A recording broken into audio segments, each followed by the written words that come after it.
হাতটা তুমি কত গুনার কাজ করো রে ভাই, এই গুনার কাজ ছেড়ে দিয়ে আল্লাহ মাফ চাইতে হবে, তওবা করতে হবে। কিয়ামতের ময়দানে আল্লাহ তাআলা যখন বলবেন ওয়ামতাজুল ইয়াওমা আইয়ুহাল মুজরিমুন,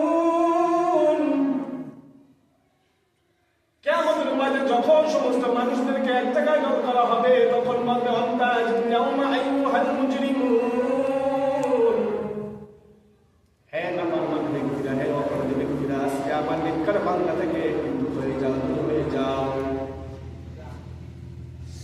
আমার নেককার বান্দা থেকে আজকে দূর হয়ে যাও। তোমাকে আমি সময় দিয়েছিলাম, তোমাকে হায়াতে জিন্দেগি আমি 70 বছর 80 বছর দান করিয়াছিলাম, তুমি কেন মাপ চাও নাই, তওবা করো নাই, আল্লাহর ইবাদত করো নাই? তুমি দুনিয়াতে আমার নেককার বান্দাদের সাথে তুমি জীবন যাপন করাইছো, নেককার বান্দাদের সাথে তুমি চলাফেরা করছো, তারপরে তুমি তওবা করে মাপ চেয়ে এই বন্ধ করে কবরে আসতে পারো নাই। কিয়ামতের ময়দানে আল্লাহ বলবেন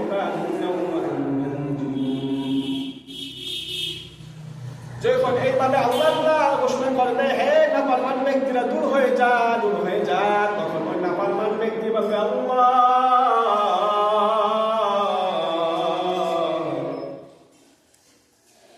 আপনি আমাকে দুনিয়াতে পাঠাইয়া দাও,